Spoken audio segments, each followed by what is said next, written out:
আপনারা তো ফেসবুকে অনেক ভিডিও দেখেছেন। তো আজকে আমি যে ভিডিওটা দেখাবো সেটা আপনারা দেখতে থাকুন। এই যে পাথরগুলো দেখছেন, এগুলো কিন্তু এখানে এমনি এমনি রাখা হয়নি, এগুলো দিয়ে কাজ আছে। এই যে বিল্ডিংগুলো দেখতে পাচ্ছেন তৈরি হচ্ছে পিছনে, এই বিল্ডিংগুলো যখন তৈরি হয় তার আগে কিন্তু এই মাটিগুলো সমান করা লাগে। তো ওই সব গাড়ি ঠাড়ি দিয়ে মনে করেন সমান করে, ওই যে পিছনে মাটি কাটা গাড়ি আছে, ওই গাড়ি দিয়ে মনে করেন এগুলো মাটি কেটে সমান করে। সমান করার পরে কিছুদিন ফেলে রাখার পর এটা দিয়ে, এই যে দেখতে পাচ্ছেন কত বড় বড় পাথর, আমি যদি পিছনের ক্যামেরায় দিয়ে দেখাই তাহলে দেখতে থাকুন, খুব ভালো লাগবে। এই যে দেখতে পাচ্ছেন বড় বড় পাথরগুলো, এগুলোর কিন্তু উপরে দুটো আছে হুক, এটাতে ক্রেনের যে ওই লম্বা দড়িটা থাকে, ওই দূরে দেখুন ক্রেন আছে, ওর যে চেনটা থাকে ওই চেনে এটা আর এটা ফিট করে দেওয়া হয়।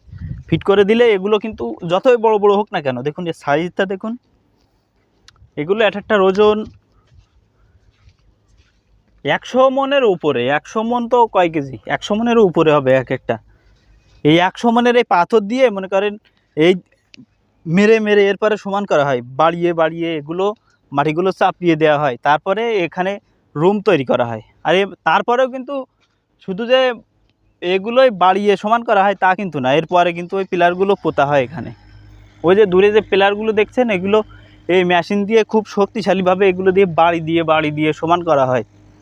তারপরে এই যে লোহাগুলো দেখতে পাচ্ছেন, এই যে বড় বড় স্টিল, এই রেট একটা কয় মনে হবে আপনি কমেন্টে জানাবেন। হ্যাঁ, এটা আনুমানিক পাথরের থেকেও ভারী, দেখুন কত বড়। এই যে এদিক দিয়ে শুধু 1 হাত, আর এই লম্বায় দেখুন, লম্বায় প্রায় 20 হাত। এই লোহাগুলো দিয়ে বাড়ি দিয়ে তারপরে মাটিগুলো সমান করা হয়। এবং ফাইনালি একটা পাহাড়, ওই যে উঁচু নিচু পাহাড় আছে না দূরে দেখতে পাচ্ছেন, ওই রকম পাহাড় কেটে এমন সমান করা হয়।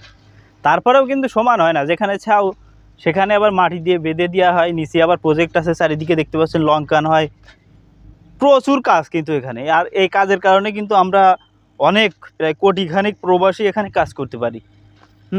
তো যাই হোক, এমন ইন্টারেস্টিং ভিডিও দেখতে আমাদের সাথেই থাকবেন। সবাইকে জানাই ধন্যবাদ।